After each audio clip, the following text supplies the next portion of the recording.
자, 원에서 날카롭게 현안을 분석하는 시간입니다. 원의 인사들과 만나보겠습니다. 자, 민주당 이 마포갑 지역위원장 이지은 위원장 오셨습니다. 안녕하십니까? 네, 안녕하세요. 반갑습니다. 네. 네. 그리고 강남을 지역위원장 강청희 위원장 오셨습니다. 안녕하십니까? 안녕하십니까? 네, 반갑습니다. 네, 반갑습니다. 자, 이제 두 분 만나뵙게 해서 반가운데 저희가 방송 시작하기 전에 지금 민주당 중앙위원회 모습을 잠깐 네. 이제 보고 왔습니다. 네. 최민희 위원장이 지금 찬반 토론에 나서서 발언한 모습을 좀 보고 왔는데 오늘 중앙위가 중요하다고 하던데 네. 두 분은 저희 방송에 오셔가지고 너무나 네. 반갑고 감사합니다. 오늘 중앙위가 이 당원들의 이 참여를 높이는 네. 그런 내용으로 찬반 토론하고 투표하는 거 아니겠습니까? 네. 네. 이게 중요해 보입니다. 어떻게 네. 보고 계십니까? 그래서 예. 이제 사실은 국회의장 선거 때문에 이제 이런 이야기들이 나오기 시작했지만 네. 그 당원들의 의견을 좀 더 반영하는 거는 이제 거스를 수 없는 어떤 흐름인 것 같습니다. 그래서 거기에 대한 필요가 있었기 때문에 당원 당규를 네. 이제 바꾸는 그런 안들이 나오게 된 거고요. 음. 저희가 비록 중앙위에 참석은 못했지만 오늘 온라인 투표가 가능하기 때문에 네. 온라인 투표로 네, 참여할 예정입니다. 투표하시겠네요. 그러면. 네, 온라인 이따가 투표할 투표로. 예정입니다. 네. 당연히 당원들의 의지가 음. 잘 반영되는 당 운영이 될 수 있게 당원 개정이 이루어지는 만큼 네. 적극적인 참여를 해서 당원 당규가 무난히 잘 개정이 되도록 하겠습니다. 알겠습니다. 중앙위 결과까지는 보도록 하고요. 지금 보면은 뭐 당대표 사퇴 시한에 예의를 둘 수 있도록 한 내용 거기 그 내용도 있고 뭐 제적 네. 의원 과반수 득표로 선출하던 민주당 원내대표 선거를 제적 의원 투표 80%, 권리당원 투표 20% 합산 방식으로 바꾸는 방안도 포함되어 있는데 여러 가지 토론을 통해서 결정이 될 것 같습니다. 자, 저희 결과 이따가 나오게 되면 저희가 한번 전해드리도록 하고요. 다음에 전해드리도록 하고 현안으로 좀 들어가 보면 국민권익위가 김건희 여사의 명품백 수수 사건을 종결 처리했습니다. 국민권익위 조사는 현장 조사도 없었다고 하는데 조사 기간은 다른 조사보다 훨씬 길었고 네. 뭐 6개월이나 걸렸으니까요. 이 수사 국민권익위의 조사 상황, 결과 결정 과정 어떻게 보시는지 좀 들어보겠습니다. 이지은 위원장 어떻게 보셨어요? 저는 일단 권익위는 간판을 내려야 된다. 간판 내려라? 네, 이렇게 생각을 합니다. 권익위는 이게 이제 권익위가 부패 방지 총괄 기구인데 네. 정말 그 대통령 부부를 위해서 말도 안 되는 궤변을 늘어놓는데 굉장히 절망적이라는 생각이 들었습니다. 정말 말씀하신 것처럼 평소에는 원래 한 달 정도 걸리거든요. 근데 한 6개월 정도 걸렸어요. 이번 네. 조사는. 근데 현장 조사도 없었고 신고자 조사, 피신고인 조사 아무것도 없이 계속 질질 끌고 있다가 총선 때 이야기가 나오면 괜히 이제 문제가 될 것 같으니 아무것도 안 하고 있다가 대통령 순방에 딱 맞춰서 발표를 한 거잖아요. 당일. 네, 심지어 발표된 내용도 아주 부실했고, 그다음에 이제 그 종이 공문 나간 거 보니까 딱 3줄. 네. 몇 조에 따라서 종결한다. 그게 다더라고요. 그게 다였어요. 문의가 있으면 다음 전화번호로 전화하십시오.까지 해가지고 3줄. 네. 그러니까 그동안 보면은 신고를 받으면은 현장 조사 꼭 했고 네. 그리고 이제 언론 관련해서 KBS 이사장이나 아니면 MBC 박문진 이사장이나 네네. 이사 같은 경우도 현장 조사 나갔지 않습니까? 네, 네, 그렇죠. 근데 이번 현장 조사도 없고 네. 그동안 볼 수 없었던 권익의 모습을 이번에 다 본 것 같아요, 네. 위원장님. 그렇죠? 권익이 국민 권익이죠. 국민 정신 권익이죠. 명칭이.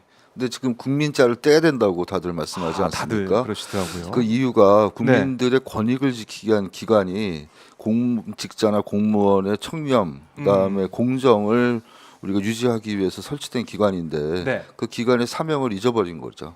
그러니까 부패 공직- 부패 방지. 그렇죠. 예. 저희가 만약에 대가성이 있거나 네. 직거나 자기 직무하고 관련성이 있으면 사실은 뇌물에 들어가고 음. 그게 없을 때 김영란법이라고 우리가 소위 얘기하는 청탁금지법 네. 그 대상이 되는 게 뭐 저희는 다 알고 있는 사실인데 여기 이지은 위원장님도 그렇고 저도 그렇고 공직 생활을 좀 해봤기 때문에 네.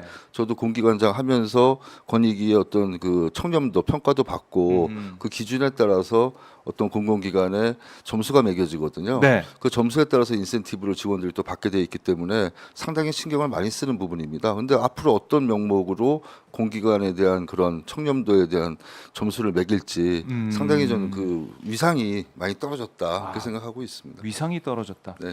그러니까 권익위가 맨 처음 첫날 발표에서는 좀 짧게 발표했다가 그 다음 날 정승윤 부위원장이 직접 기자를 만나서 또 설명을 백브리핑을 했어요. 네. 근데 그 내용을 보면 이 김건희 여사 받은 명품 가방은 대통령과 직무 관련성이 없고 직무 관련성이 있더라도 외국인이 건넨 선물은 국가 소유의 대통령 기록물로 분류되기 때문에 대통령의 신고 의무도 없다는 취지의 논리로 사건 종결 배경을 설명을 했더라고요. 어떻게 보셨습니까? 정말 예. 국민들을 바보로 아는 거 아닌가. 네. 그러면 대통령 부인은 금강불개라는 거잖아요. 절대 처벌할 수 없다. 금강불개. 예, 그래서 오랜만에 듣습니다. 직무 관련성이 없으면 네. 신고 안 해도 되기 때문에 처벌이 안 되고 직무 관련성이 있으면 네. 대통령 기록물이기 때문에 처벌이 안 되고 지금 이렇게 얘기를 하는 거거든요. 예. 근데 이건 당연히 직무 관련성이 있습니다. 최재형 목사가 왜 만났겠어요? 만나서 또 뭐 나 어디를 초청을 해달라 통일 문제도 이야기를 하고 등등 하기 위해서 만났는데 대통령과 직무 관련성이 있으니까 만난 거죠. 만난 건데 대통령과 직무 관련성이 있으면 이게 전부 다 이 선물들이 전부 대통령 기록물이 되느냐 하면 그게 아니거든요. 그렇죠. 대통령 기록물이 되기 위해서는 그 밖에 다른 요건들이 필요한데 첫 번째 대가성이 없어야 됩니다. 외국인으로부터 받는 선물은 대가성이 없어야 된다고 공직자윤리법에 딱 명시가 되어 있고 네. 두 번째는 아무렇게나 받으면 되는 게 아니라 공식적인 경로를 통해서 받아야 됩니다. 그래서 대통령 기록물법에 보면 딱 세 가지 정해져 있어요. 대통령이 직접 받거나 대통령의 보좌기관, 자문기관, 경호기관을 통해서 받거나 네. 대통령 인수위가 받거나 이렇게 받아야지 대통령 기록물이 되는 거지. 대통령 부인이 자기 사무실에서 몰래 받은 이게 어떻게 대통령 기록물이 됩니까? 이거는 그러네요. 무슨 어려운 법리가 아니라 법에 그냥 그대로 나와 있는 겁니다. 근데 저는 이 위원들이 그걸 몰랐을 거라고 생각을 안 하거든요. 알면서도 정말 대통령 부부를 지키기 위해서 대통령 부인을 금강불개로 만들었다 이런 생각이 드는데 그래서 정말 부끄러워해야 된다. 정말 염치 없는 사람들이죠. 파렴치한 사람들이다. 파렴치한 예, 사람들이다. 전 그런 생각이 들었습니다. 네, 위원장님은 그 최재형 목사 이제 외국인이기 때문에 저는 그분이 외국인이라는 거 처음 알았고요. 이중국적인지 외국인인지 그건 진짜 한번 따져볼 필요가 있을 것 미국 같습니다. 시민권자라고 근데 하는데 네. 외국인이 줬다 하더라도 좀 전에 이지은 위원장 말씀처럼 그게 어떤 경로를 통해서 정식적인 루트에서 선물로 인정받는 그런 경우의 기록물이지 사적인 선물이 기록물이 되는지 잘 모르겠습니다. 그 부분은 또 한번 따져봐야 되고요. 네. 또 한 가지는 이게 지금은 이렇게 처리가 됐지만 앞으로 또 정권이 바뀌거나 새로운 관점에서 이 조사를 다시 했을 때 네. 아니면 국회가 어떤 국정조사 권한을 이용해서 들여다봤을 때 과연 똑같은 이야기를 할 수 있을지 저는 상당히 의문스럽습니다. 그래서 이 부분은 한번 더 짚고 넘어가야 된다고 보고 있습니다. 네. 네. 이건 국회에서 하나 따져 묻고 국민들이 이거 납득할 수가 없는 상황이 지금 벌어지고 있으니까 국회가 나서야 되는 그런 모습이고 권익위가 결론 이렇게 내버렸는데 네. 검찰이 수사를 제대로 할 수 있을지 뭐 이제 권익위 조사는 뭐 그렇고 검찰이 수사 열심히 하면 되는 거 아니야 이런 얘기가 나올 법도 해요. 아 절대 아니라고 절대 생각합니다. 아닙니까? 예, 예. 왜냐하면 일단 권익위는 부정청탁방지법에 대한 유권 해석 기관입니다. 그래서 이제 경찰에서 조사를 할 때도 좀 애매한 게 있거나 모르겠으면 권익위에다 질의를 하거든요. 네. 그러면 권익위에서 이러이러한 사례들이 있으니 이거는 부정청탁금지법 위반이다 또는 아니다 이렇게 유권 해석을 해줘요. 그럼 거기에 따라서 수사를 하게 되는데 그리고 권익위에 있는 그 직원들이 와서 그 경찰이나 검찰 수사관들 그 교육도 시켜주고 그래요? 하거든요. 그런데 그렇잖아도 지금 중앙지검에서는 김건희 여사 수사를 안 하려고 미기적 하면서 네. 지검장도 이번에 찐 윤으로 바뀌었다는 거 아닙니까? 그런 상황에서 권익위에서 이런 해석 결과를 내놨으니 얼씨구나 좋다 하면서 그냥 그거에 기대서 불기소할 가능성이 굉장히 높다고 봅니다. 연결이 돼 있다. 네. 또 권익위의 그런 흐름이 경찰까지 네. 이어질 것이다. 저는 그렇게 생각을 합니다. 라고 보시는군요. 음. 근데 검찰에서도 이현석 검찰총장은 계속해서 얘기하고 있는 게 네. 법 앞에 뭐 성역 없다, 예외 없다 네. 이런 얘기를 해서 김건희 여사를 포토라인에 세우고 또 수사를 열심히 하는 모습을 보이는 게 아닌가 네. 그런 얘기도 일각에서 나오고 있던데 어떻게 보셨어요, 위원장님? 근데 말씀 주신 것처럼 권익위가 일단 종결 처리했기 때문에 검찰은 면죄부를 받았다고 저는 생각을 하거든요. 그러니까 검찰 수사를 하더라도 어떤 근거에 의해서 처벌을 해야 되는데 그걸 판단하는 권익위에서 불문 종결을 시켜버렸잖아요. 네. 종결하고 유보하고 그다음에 조사 불능하고는 틀리거든요. 조사가 불가능하면 조사 불가능하다고 얘기를 했어야 되는데 네. 아무 문제가 없는 것처럼 종결을 했기 때문에 검찰도 아마 수사를 하더라도 풀어주지 않을까 문제 없다고 아마 판단할 수 있고요. 그랬을 때 과연 특검을 김건희 특검이나 이런 부분이 또 다시 부각되겠죠. 저희 민주당이 계속 특검 요구하는 이유가 아마 거기에 있지 않나 싶습니다. 특검으로 갈 수밖에 없다. 뭐 민주당에서는 이거 뭐 추진하고 있는데 네. 그 김건희 여사 종합특검법 거기다가 최혜병 특검법 추진 이것도 지금 속도를 내고 있고 특히 뭐 법사위 지난주에 보셨겠지만은 정청래 법사위원장이 네. 열심히 활약을 또 하고 있더라고요. 네. 뭐 출석 요구도 하고 네. 출석 요구에 응하지 않으면 네. 21일 예정된 입법청문회에서 만약에 안 나오면은 네. 구인하겠다. 네. 동의문을 내서 구인하겠다. 강제 구인 얘기까지 하고 있습니다. 네. 자 밖에서 지켜볼 때 이런 법사위의 모습, 국회 모습 어떻게 보고 계십니까? 저는 일단 네. 너무 시원하고요. 어. 이 자리를 빌어서 정청래 그 법사위원장님께 영상 편지 한번 띄워도 될까요? 좋습니다. 영상 편지 이런 거 정천희 의원님 좋아할 것 같아요. 의원님 너무 잘하고 계십니다. 제가 마포 을이시잖아요. 마포 갑 바로 옆에서 응원하겠습니다. 화이팅. 네.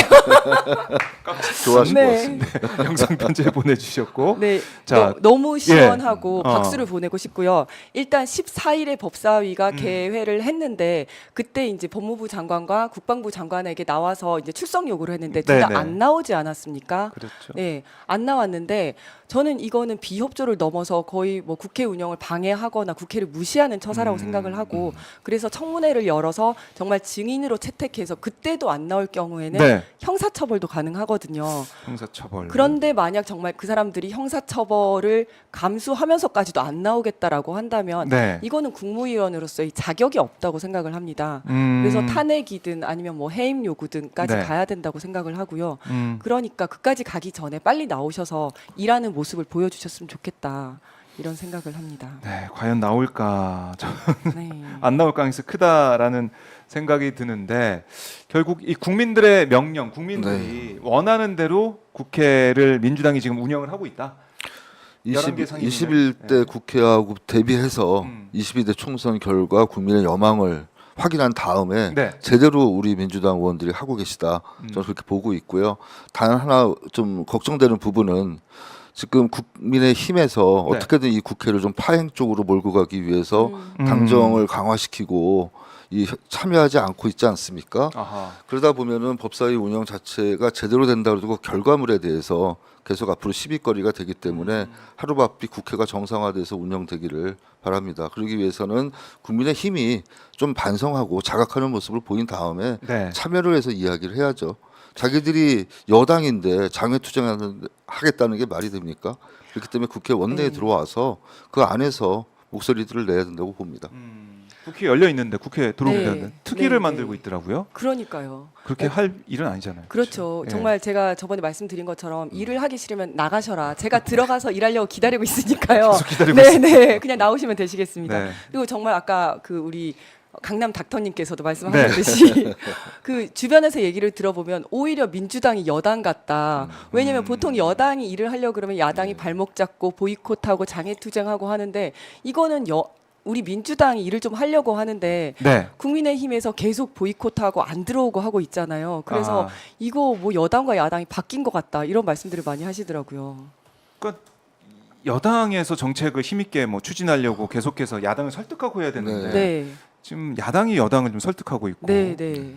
야당 맞습니다. 민주당에서 정책적인 것도 계속해서 네, 제기를 하고 있죠. 좀 네. 민생이 정말 도탄에 빠졌다고들 표현하잖아요. 네. 거기에 대해서 빨리 해결을 하려면 국회가 제대로 그 입장을 나타내고 입법을 하고 제도 개선을 해서 어떻게든 힘든 자영업자들 그다음에 지금 생활고에 시달리는 우리 서민들 네. 위해서 뭔가 대책을 내놔야 되지 않겠습니까? 전혀 그런 노력을 안 하고 지금 와서는 대통령 보위 예, 급급한 국민의힘의 양태를 보니까 네. 정말 국회의원 선거 한번 다시 해야겠다 그런 생각이 듭니다. 그래서 그런 분들이 국회에 가겠다고 국민의 어떤 표를 받아서 네. 결국은 자기가 하고 싶은 일 하고 있지 않습니까? 그런 그런 부분은 반드시 고쳐야 된다고 생각을 합니다. 네. 그러니까 국회는 국민들을 위해서 일하는 네. 행정기관 네. 견제하는 입법기관인데 네. 그걸 안 하고 있으니까 그러면은 국민들이 생각할 때는 그렇게 안 할 거면은 입법기관 역할 안 할 거면은 네. 국회 역할 안 할 거면 그냥 하지 마세요 이렇게 맞아요. 레드카드 들 수도 있는 거고 네. 근데 뭐 그런 상황을 국민의힘 내부에서는 뭐 무시하는 건지 외면하는 건지 모르겠지만은 그냥 계속해서 버티기 전략을 하는 것 같아요. 네. 그러면은 여론이 민주당한테 나빠질 것이다 이렇게 생각하지는 모르겠지만 네. 일단은 대통령을 향한 용산을 향한 여러 가지 액션을만 취하고 있는 게 아닌가 생각이 들고 네. 아까 민생 얘기하셨으니까 이거 짚고 넘어갈게요. 네. 의료 파업, 네, 네. 이제 의료 대란이 예상된다. 오늘 뭐 서울대 한 뭐 절반 정도 지금 네. 보도 나온 건 뭐 절반 정도의 교수대 의사들이 이제 진료를 안 한다, 거부했다라고 얘기 나오고 있고 내일은 의협의 개원이들이 네. 파업을 한다 이런 얘기가 나오고 있습니다. 계속 안 풀리네요. 이거 네. 어떻게 풀어야 됩니까? 이거 근데 너무 단순하게 생각할 문제는 사실 아닙니다. 시작 이 발단 자체가 네. 의대 증원이라는 문제에서 시작이 됐는데 의사 수를 늘리겠다는 부분에 대해서 반대할 사람들은 극히 아마 적을 거예요. 그건 일부 의사들 또 일부 어떤 기득권 시장을 얘기하는 그런 분들이 생각을 할 거고 네. 하지만 국민들 대다수가 의사 수를 늘리겠다고 생각을 한다면 거기에 맞는 정책을 펴야 되는데 그 정책의 목표가 2,000명이라는 숫자에 있었다는 얘기죠. 아, 2,000명 증원은 사실 급작하게 갑자기 이렇게 늘리기에는 무리수가 따르는 수밖에 없는 정책이고 반대하는 쪽에 있으면 반대 목소리를 듣고 어느 정도 수용을 했어야 되는데 그 과정이 없었죠. 절차 그런 과정. 과정이 없다 보니까 네. 지금 연구 데이터들도 다 제각각이고 근거 자료 제시한 것도 조금 믿음이 떨어지고 그 2,000명이 과연 숫자가 어디서 나왔냐 아무도 자신 있게 얘기하는 사람이 없습니다. 대통령 머리에서 나온 건지 네. 정말 저쪽 누구의 암시에서 나온 건지 모르겠지만 숫자를 고정해서 가는 건 상당히 문제가 있다. 거기부터 저희가 시작이 문재인 정부에서도 300명, 400명 증원 얘기했었거든요. 네. 그거는 그 당시에 보건사회연구원에 데이터가 있었어요. 근데 2017년도 통계였습니다. 2017년 통계를 바탕으로 10년 후를 내다봤을 때 한 4,000명 정도가 부족하다는 이야기가 있었는데 그 통계를 계속 인용을 한 건지 그것도 궁금하고 또 한 가지는 의료 제도가 의료 이 환경 자체가 네. 현재하고 똑같다 그러면 의사 수가 부족합니다. 근데 앞으로 의료 기술 발달에 의해서 원격 의료나 여러 가지 이 집합적인 진료가 가능해진다 그러면 네. 사실 의사 수가 앞으로 10년 후에 어떻게 될지 아무도 예측하기가 힘들거든요. 그랬을 때는 점진적으로 늘려가면서 시대 상황을 보고 거기에 유연하게 대처를 해야 되는데 너무 경직되게 정부가 정책 수행을 했다. 또 한 가지는 밀어붙이기를 했다. 무슨 전격 군사 작전을 하듯이 밀어붙이기 하니까 그러니까요. 당연히 의사단체는 저렇게 반발할 수밖에 없고 그 과정에서 지금 들어간 비용이 네. 사실은 쓸데없는 비용 들어간 게 한 1조에 가깝죠. 1조요? 네. 왜냐하면은 예비비 지출을 1,000억을 이미 했고요. 그건 뭐 당직 의사 구하기 뭐 하는 명목으로 예. 은퇴 의사 다시 재고용하는 문제에서 1,000억을 배정을 해서 건보공단에 지금 넘어가 있고요. 그다음 1,800억씩 수가 인상분을 또 반영을 해줬거든요. 네. 그런 부분들을 따져보면 지금 6월 달까지 한 1조 가까이 들어갔다는 이야기들이 신문 기사에도 나오고 내부에서도 나오고 있습니다. 그렇기 때문에 이런 논란으로 인해서 어떤 의료 대란을 만들므로 해서 정책 수행 과정에 쓸데없는 돈이 낭비되고 있다.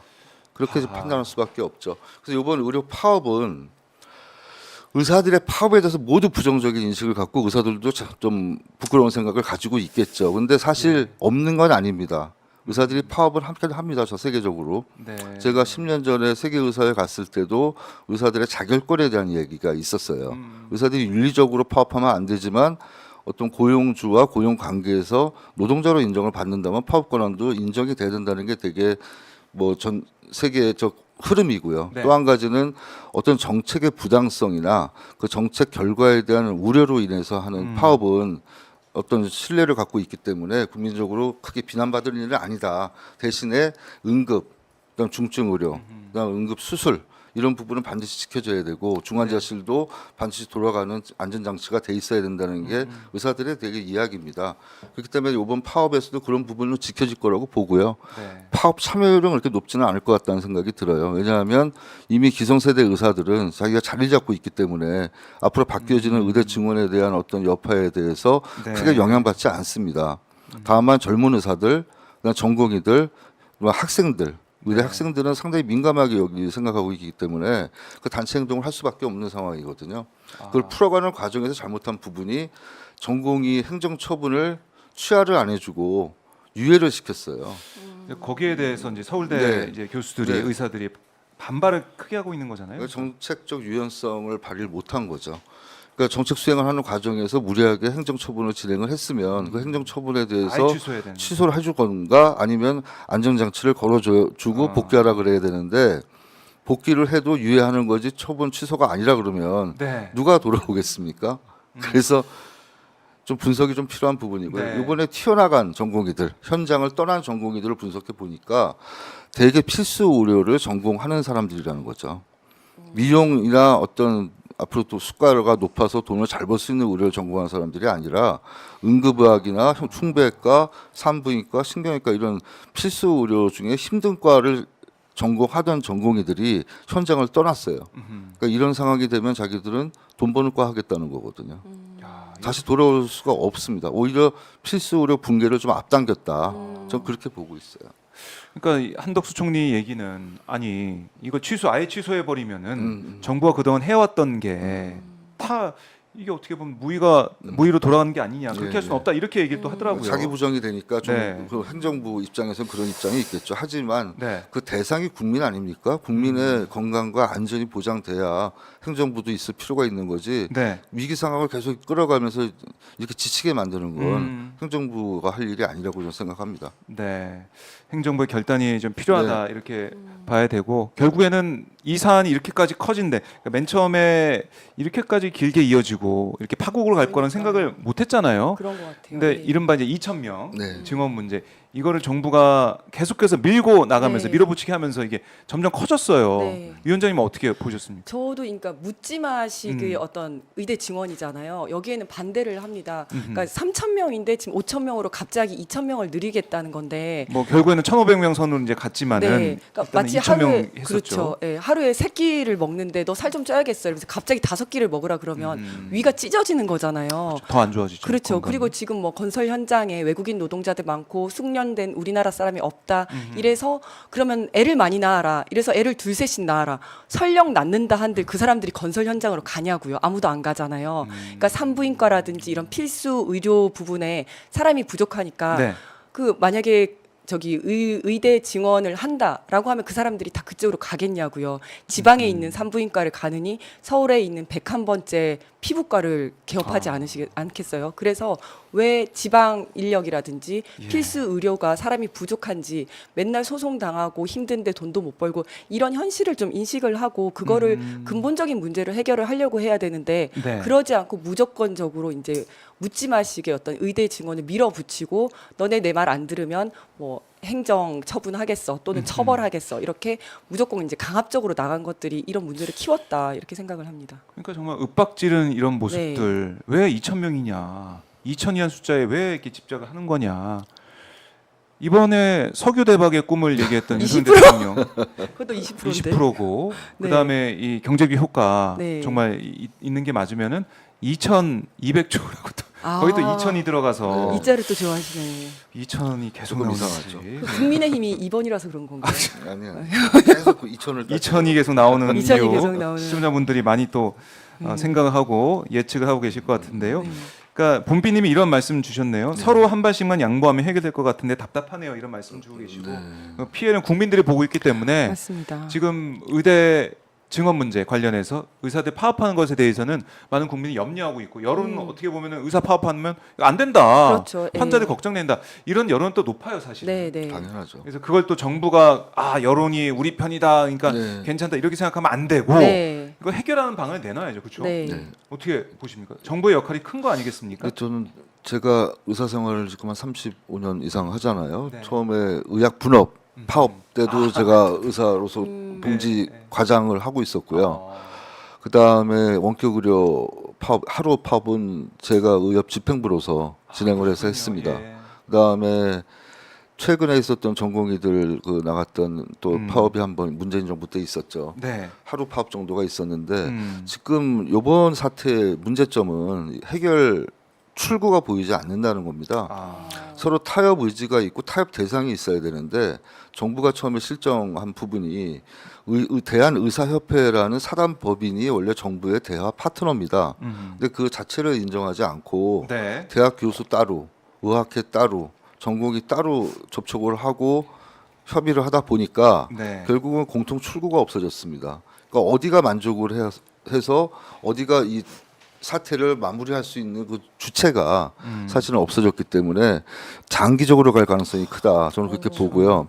대한의사협회라는 게 개원이 단체라고 폄하하지만 실제로는 종주 단체입니다. 모든 의사 단체를 갖고 있는 단체이기 때문에 의협 집행부가 좀 제대로 협의를 할 수 있는 자세를 가져야 되는데 현재 의협 회장님을 비롯해서 모든 집행부 자체가 강성이죠. 네. 강성이라는 거는 투쟁에만 목표가 있다는 얘기입니다. 투쟁으로 될 일이 아니라 타협이 필요한 부분인데 그렇네요. 이미 그 시기가 지났기 때문에 지금 할 수 있는 부분은 국회가 나서야 된다.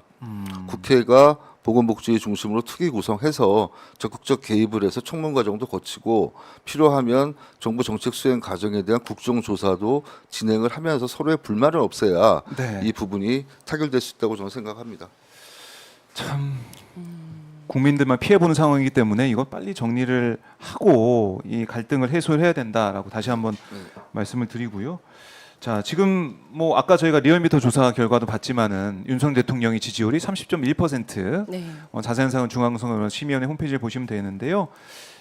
그 정도로 내려와 있습니다. 리얼미터조차도 20%대가 이제 보이는, 더 내려가면 20%대까지 가는 리얼미터 조사인데, 그러다 보니까 이번에 해외 순방 네. 효과가 좀 없었다 이런 얘기도 벌써부터 나오고 있는 거고, 여러 가지 K 실크로드나 이런 얘기를 했지만은 국민들이 판단하기에는 뭐 석유 이 시추 문제도 그렇고 이 사안도 그렇고 해외 순방도 별로 효과를 주고 있지 않은 것 같다는 생각이 들고, 거기다가 카자흐스탄 이 언론에서는 김건희 여사의 이 외모 여기에 대해 또 보도를 해가지고 한바탕 또 소동이 있었습니다. 네. 물론 이 보도 이후에 카자흐 언론이 이 삭제를 했어요. 이 보도 네, 네. 외모 중점 보도한 이 내용은 삭제를 해버렸어요.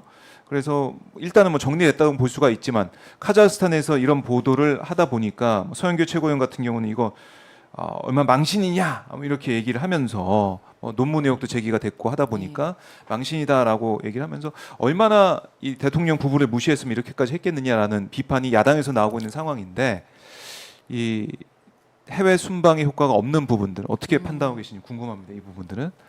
왜냐면 해외 순방을 가면 보통 네. 이제 거기서 굉장히 지지율이 많이 오르기도 하고, 또 이제 우리나라 대통령이 거기 가서 대접받고 우리 국격이 이렇게 올라갔구나 이걸 느끼면서 국민들이 거기서 또 굉장히 뿌듯함을 느끼지 않습니까? 네. 그런데 이번 정권 들어와서는 대통령이 나갈 때마다 계속 문제를 일으키니까 일단 기대가 별로 없었던 것 같고요. 나갈 때마다 항상 사고를 치고 문제를 일으키고, 그래서 저도 이번에 나가실 때 제발 사고만 치지 말고 돌아오셔라 이런 생각이었는데, 또 나갔는데 그렇게 무시를 당하니까 네. 저는 그게 사실은 좀 그 카자흐스탄 언론이 좀 무례했다고 생각을 하는데, 그래도 참 그게 되게 속이 상하기도 하고 굉장히 기분이 나쁘더라고요. 어쨌든 그래도 우리 대통령인데 밖에 나가서 또 저런 무시를 당하다니 네, 네. 기분이 나쁘기도 하고, 또 그 사이에 우리나라에서는 뭐 권익위에서 그런 조사, 말도 안 되는 조사 결과 발표가 있었고 이러다 보니까 전혀 순방의 효과를 노리지 못했다 이런 생각이 듭니다. 그러니까 국민들이 볼 때 그동안의 하나의 공식이라고 하면은 대통령이 해외 순방 나가고 어떤 외교적인 행사를 하고 성과를 내면은 성과가 냈다고 또 보도가 되고 하면은 네네. 지지율이 올랐는데, 이번에는 그런 효과가 없어가지고 국민들의 판단은 해외 순방을 가든 말든 윤 대통령에 대한 판단은 글쎄 더 이상 막 팍팍 오르고 지지율이 네. 오르고 이런 상황은 또 아닌 것 같아요. 뭐 지지율 때문에 외국 나가지는 않겠죠. 근데 예. 되게 대통령의 해외 순방에 국민들이 응원하면서 기대하지 않습니까? 뭔가 선물을 갖고 오겠구나. 근데 한 번도 그런 적이 없는 것 같아요. 성과가 없었죠. 이번에 예를- 강아지 아, 선물을 그렇죠. 받아서 그거야말로 국가 기록물 아닙니까? 그렇죠. 예, 거기는 국가 기록물이 근데 될 수 있죠. 그런 예. 선물을 바라는 것이 아니라 우리 자원 외교 목적으로 갔으면 자원 확보에 대한 어떤 성과가 있어야 되는데 네. 과거에 우리 이명박 대통령 시절에 자원 외교의 어떤 끝을 보는 것 같아서 조금 안쓰러운 생각이 들고요.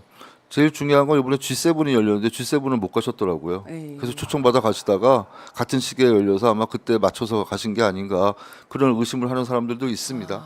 아, 중앙아시아 시점이. 진짜 가고 싶어서 갔는지 아니면 G7을 못 가니까 어차피 거기 못 가신 가니까. 건지 네. 그런 얘기들을 많이 하고요. 음. 또 한 가지는 누구랑 같이 갔는지를 좀 알고 싶어요.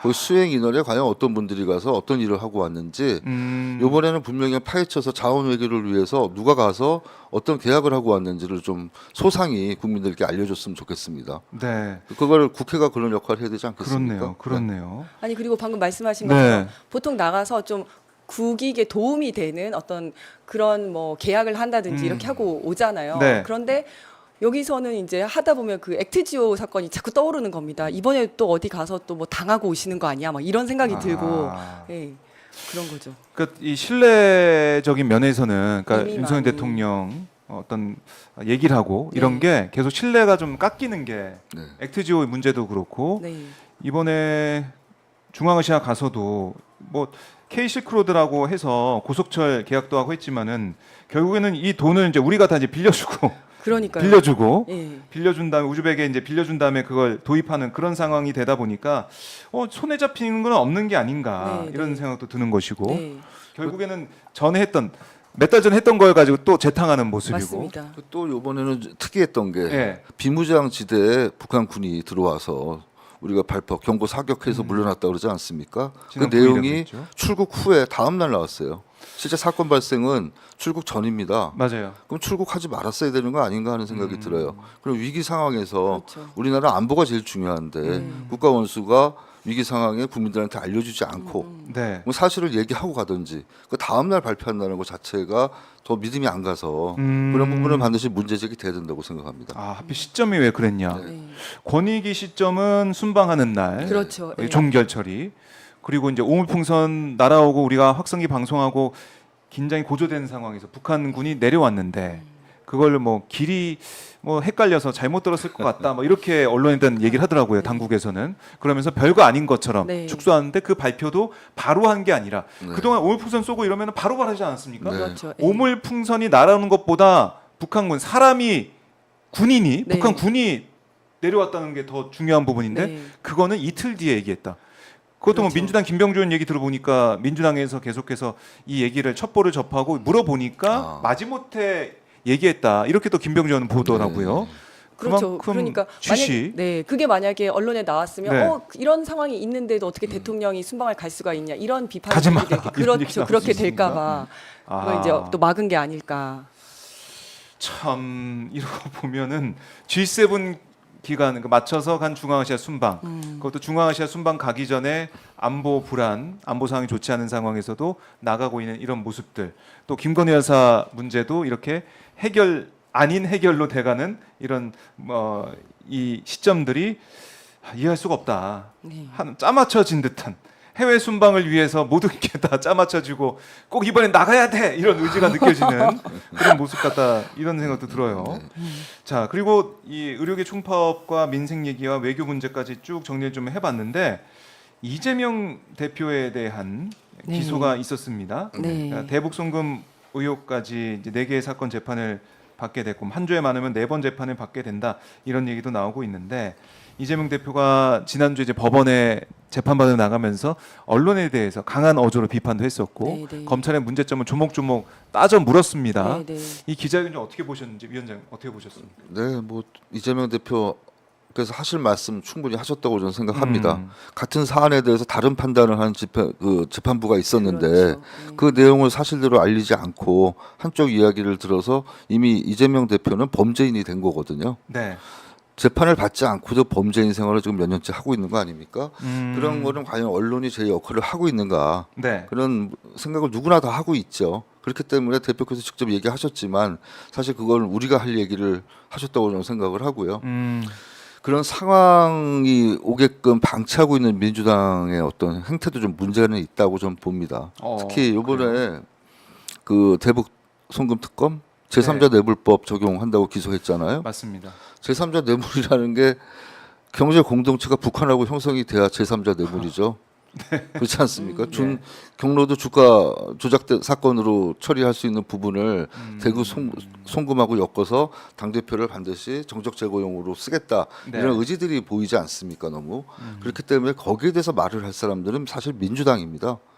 민주당이 자기 대표를 그렇게 할 때 보다 강한 목소리를 내서 네. 그런 당 대표가 언론에 대한 저런 직접적인 말씀을 안 하실 수 있게 할 필요가 있지 않나 그런 생각이 듭니다. 네. 원내에서 봤을 때죠. 원내에 있는 네, 네, 민주당 네, 네. 의원들이 또 더 열심히 활동을 바라는 마음도 있으신 것 같고요. 저는 또 사실 이제 우리가 이게 하도 사건들이 많다 보니까 자꾸 잊어버리는 부분이 있는데 작년으로 이제 돌아가서 생각을 하면 원래 이제 검찰이 아주 못됐게 수사를 했어요. 작년에 백현동 사건, 위증 교사 사건, 대북 송금 사건까지 세 개를 합쳐가지고 구속영장을 쳤거든요. 그때는 구속의 가능성을 높이기 위해서 모든 혐의들을 다 끌어모아서 영장을 쳤는데 영장이 기각이 됐어요. 네. 그랬더니 이번에는 기소를 쪼개기 기소를 했습니다. 그래서 계속 그 이 대표가 재판에 왔다 갔다 하면서 이제 괴롭히게 할 의도로 보일 수밖에 없는 거죠. 그렇게 해서 다 쪼개기 기소를 한 상태고 네. 이거는 정말 피고인의 인권을 전혀 생각하지 않고 또 필요에 따라서 사건을 붙였다가 뗐다가 하는 그 원칙이 아주 없는 수사인 거죠. 그리고 원래는 뭐 기억하실지 모르겠지만 예. 대북 비용 사건은 이건 처음에 변호사비 대납 사건에서 시작이 된 거였었거든요. 이재명 대표 쌍방울의 김성태 회장이 이재명 대표의 변호사비를 대납해 맞아요.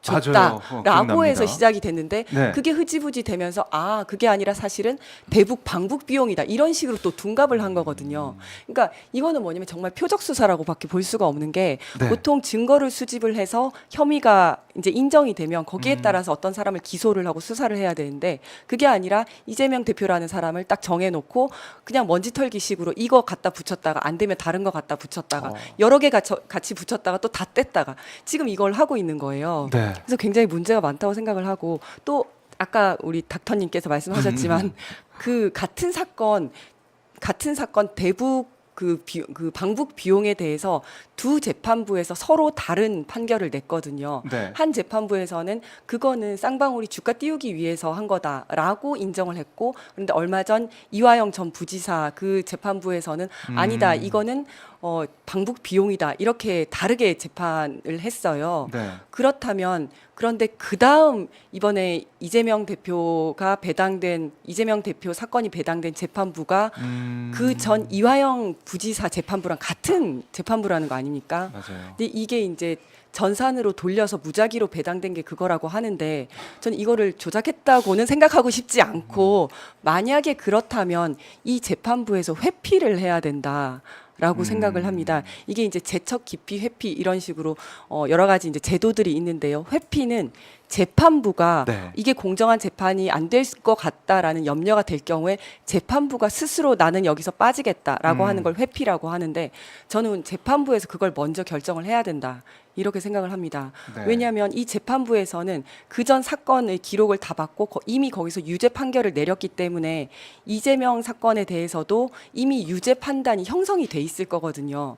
그 기록이나 사건들, 증거, 증인들을 보기 전에 이미 유죄 예단이 형성되어 있을 것이고 설령 그렇지 않다 하더라도 이 결과가 나온다면 어떤 국민이 그걸 고지곧대로 믿겠습니까? 이화영 전 부지사를 유죄를 준 사람이 그러면 이재명 대표도 당연히 유죄 주겠지 이렇게 생각을 할 거기 때문에 어떤 재판 공정한 재판을 하더라도 그 결과는 신뢰하기가 어려울 것이다. 네. 그렇다면 재판부에서 먼저 회피를 하는 좀 용기가 필요하다.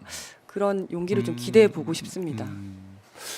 그 이재명 대표를 겨냥한 표적 네. 수사 또 표적 재판 상황까지 놓고 보면은 결국에는 이재명 대표를 어떻게든 뭐 유죄로 만들어서 향후 정치 행보를 못하게 하려는 그런 계획대로 가는 게 아니야 이런 일각의 주장이 나오고 있어요. 그러니까 그렇게 나올 얘기가 나올 정도로 지금 이 상황 심각하게 볼 수밖에 없다라는 거고 특히 윤석열 대통령 부부에 대한 수사. 네. 그러니까 이건 재판까지 간 상황이 야당에 대한 네. 거라면 대통령 부부에 대해서는 수사조차도 지금 안 하고 있는. 그렇죠. 네. 너무 비교가 되잖아요. 이게 민심에 따라서는 네. 글쎄요. 국민들 어떻게 판단할지 저희가 좀 예상을 해보자면 결국에는 여권에 살아있는 권력에는 순응하고 네. 제대로 하지 않는 검찰 정적에 대해서는 거의 뭐 정적 죽이기 수준으로 가고 있는 그런 검찰의 모습 이런 평가가 나오지 않겠습니까? 어떻습니까? 저는 검찰 권력을 지금 대통령이 갖고 있기 때문에 네. 이런 일이 가능하다고 생각을 하고요. 그렇죠. 검찰 권력이 국가를 위해서 국민을 위해서 존재해야지 어떤 개인을 위한 조직 충성도를 가지고 한다 그러면 안 된다고 저는 생각을 합니다. 네. 그렇기 때문에 수사도 공정하게 이루어져야 되고 판사도 자신의 법관 양심에 따라서 판결을 내려야 되는데 네. 정치적인 판결로 치우친다 그러면 앞으로 또 논란의 여지가 많이 있겠죠. 그렇기 때문에 우리가 법관을 못 믿고 검사를 못 믿으면 법치주의가 무너진 거 아닙니까? 국민들이 뭘 보고 살아야 됩니까? 거기다가 국민들이 하소연할 권익위도 국민 권익위도 국민자를 떼게 생겼으니 앞으로 참담하죠. 그렇기 네. 때문에 하루바삐 이 대한민국이 정상화되려면 법치제도가 제대로 서고 거기에 관여하시는 공직자들이 자기의 본분에 맞게 양심껏 모든 행정을 해야 된다고 생각을 합니다. 네. 그래서 저희가 제일 놀라운 사실은 사실 제가 선거 유세할 때도 뒤쪽에서 이재명 구속 뭐 이렇게 외치는 젊은 친구들이 있었어요. 왜 그런 얘기를 할까요? 이미 죄인으로 많은 분들이 생각을 해요.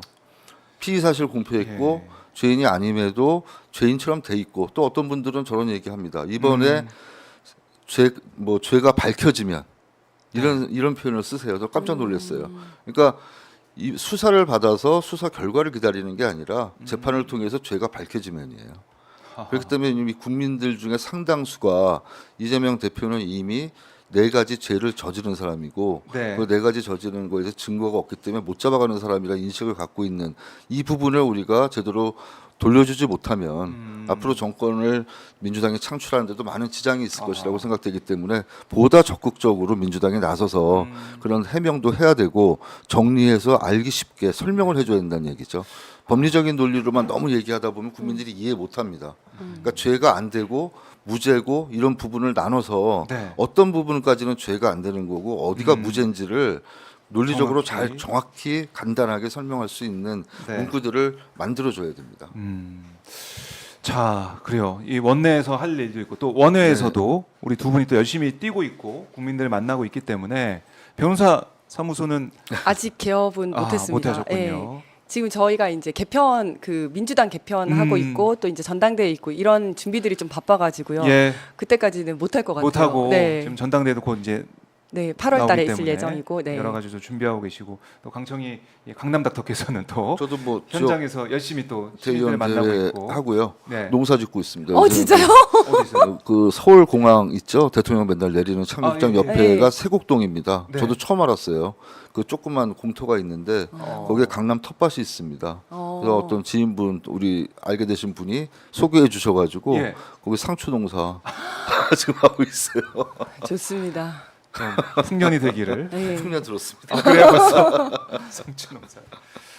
예, 농사도 또 지어 보면은 네네. 농부들의 마음도 알게 되고 네. 땀의 소중함도 또 알게 되니까. 그것도 지역 주민들 만날 기회도 많아요. 지역 주민도 함께 네, 만나고 좋은 또 활동을 하고 계시네요. 민심을 많이 또 듣고 네. 원의 인싸로서 저희 오마이 TV에 오셔가지고 박정희 핫스팟에서 네. 또 많이 더 풀어주시면 고맙겠습니다. 네. 두 분 말씀 오늘 말씀 잘 들었습니다. 네, 네, 감사합니다. 감사합니다. 고맙습니다. 네.